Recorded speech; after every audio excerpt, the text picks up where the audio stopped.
Plans to deal with an active shooter will do little more than get you killed. Skeptical about that?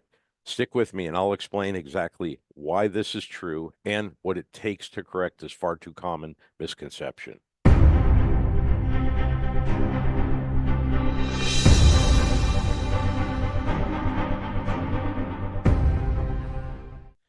Plans are yet another fallacy about security that creates more danger for you than if it was never discussed at all.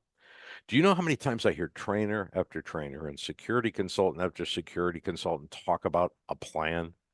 If anyone leads you to believe that you can create a plan to resolve an act of violence, you're talking to the wrong person and or company, and it should tell you they really don't know a whole lot about what they're instructing you in.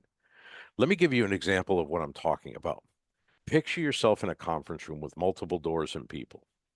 We could formulate a plan on what we would do to stop a threat based on the assumption that a threat armed with a gun would enter the room through the primary door, the same door that everyone uses throughout the course of every day each week. I could give everyone in a room a role, and we could practice and perfect our plan for a solid 8 hours. If someone comes through that door with a gun, they're going to be sorry that they did because we are going to destroy them. What if, however, the threat entered through one of the other doors? Or what if they were armed with a knife instead of a gun? What would this do to our plan? Any minor change of detail would make the plan completely useless. And I'll go a step further.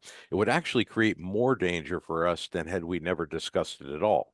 Why? Because after spending 8 hours practicing and perfecting our plan, we've started to commit our response to muscle memory. And as a result, our response can very possibly and maybe even likely be to that muscle memory, moving in the direction we practice disarming based on a firearm rather than a knife. And if it were, it would put us in more danger than had this never been a thought and we just reacted using our common senses. The other problem is that having to completely rethink our response will create the dreaded freeze that incapacitates us. The conclusion: you cannot plan without knowing every detail of an incident as you will face it at the time, and that is absolutely impossible. So, no plans. If no plans, then what? Create thinkers. What is a thinker? Someone who has enough training to formulate a response based on the situation as they are facing it at the time and under those conditions.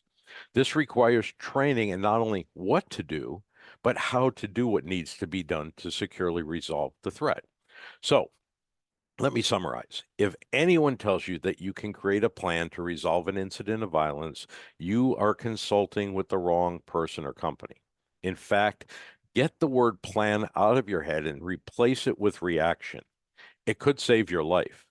But remember, successful thinking and reaction takes work. Not a ton, but some. So commit yourself to developing the skill and becoming a thinker and do the same for your kids, starting at the earliest of ages. See you next time.